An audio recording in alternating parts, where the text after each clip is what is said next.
विदेश नीति हमारी असफल रही है।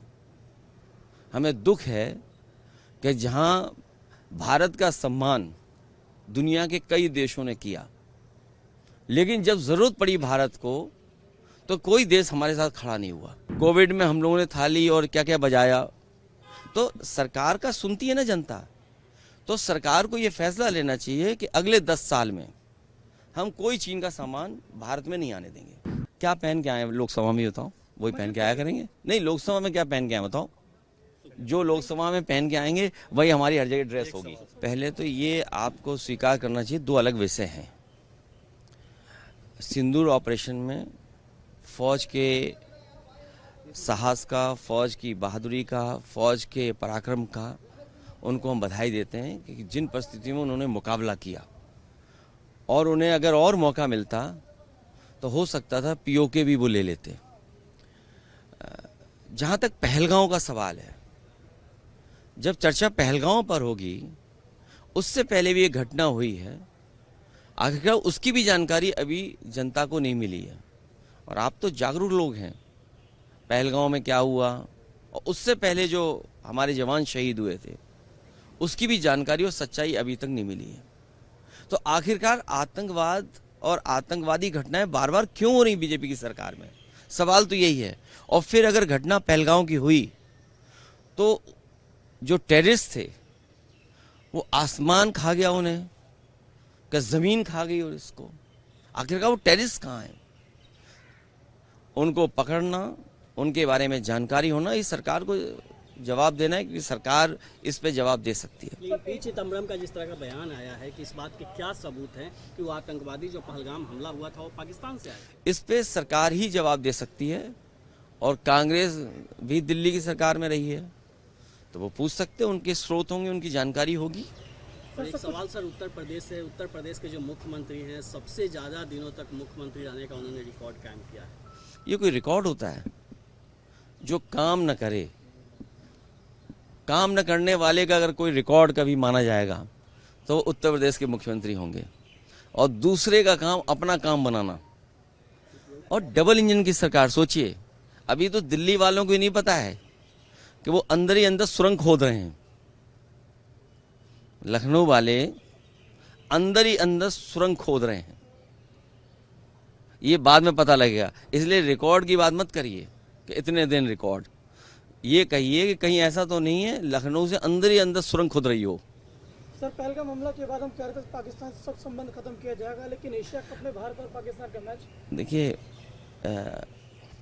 विदेश नीति हमारी असफल रही है। हमें दुख है कि जहां भारत का सम्मान दुनिया के कई देशों ने किया, लेकिन जब जरूरत पड़ी भारत को तो कोई देश हमारे साथ खड़ा नहीं हुआ। सम्मान अलग दृष्टिकोण है और हमारे साथ खड़ा होना अलग दृष्टिकोण है। तो चिंता का विषय तो यही है कि कोई देश हमारे साथ क्यों नहीं खड़ा है, जब हम व्यापार दे रहे हैं। चीन को कितना व्यापार दे रहा है भारत, आखिरकार व्यापार रुकेगा कि नहीं रुकेगा। और ये तो हम अपने भाषण में बोलेंगे कि भाई कोई प्रोग्राम बनाना चाहिए ना, जैसे नोटबंदी हुई, कोविड में हम लोगों ने थाली और क्या क्या बजाया, तो सरकार का सुनती है ना जनता। तो सरकार को ये फैसला लेना चाहिए कि अगले 10 साल में हम कोई चीन का सामान भारत में नहीं आने देंगे। इकट्ठा तो नहीं रोक सकते हैं। अब सोचिए, अमीरों का तो सब कुछ आ रहा है, लेकिन गरीब के लिए खाद की जरूरत तो कुछ नहीं आ रहा। तो 10 साल में ये कार्यक्रम भारत सरकार को बनाना चाहिए। जैसे हम सब लोगों ने समर्थन दिया था भारत सरकार का, तो ये सरकार भारत की एक कार्यक्रम बनाए कि अगले 10 साल में हम लोग स्वदेशी अपनाएंगे और चीन का कोई सामान नहीं लेंगे। ये जो चर्चा हो रही है, ये वोट के लिए भारतीय जनता पार्टी करती है।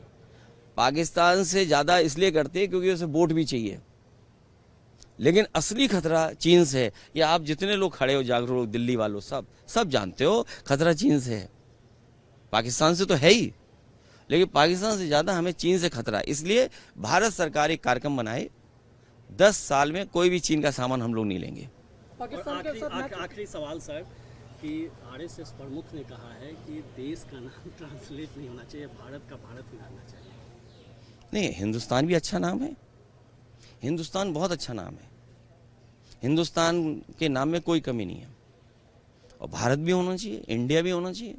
इंडिया के साथ कौन था? हम लोग तो भारत के साथ थे, हिंदुस्तान के साथ थे। इंडिया के साथ कौन था? ये जो कहते हैं ना नवाजवादी, सुना होगा आपने कभी कभी, हमारे लिए नवाजवादी कहते हैं। दिल्ली में भी कहा, यहाँ एक कोई सांसद है हमारे नवाजवादी कह रहे हैं। आपको उनको पता नहीं है, बीजेपी में नए आए होंगे हो सकता, या बीजेपी का इतिहास नहीं पढ़ा होगा उन्होंने। बीजेपी के जो सबसे पहले राष्ट्रीय अध्यक्ष बने, उनके प्रस्तावक 5 बार के नवाजी थे। और जब अधिवेशन हुआ, उसका खर्चा भी कुछ लोगों ने उठाया था। ये विषय आप पर है, आप लोग रिसर्च करके सच जरूर जनता को बताना। सर, एक मौलाना ने सवाल ही उठा दिया था कि जिस तरीके से पहनावे को लेकर से वहाँ पर गए थे मस्जिद को लेकर, क्या पहन के आए लोकसभा में, बताओ? वही पहन के आया करेंगे? नहीं, लोकसभा में क्या पहन के आए बताओ? जो लोकसभा में पहन के आएंगे वही हमारी हर जगह ड्रेस होगी।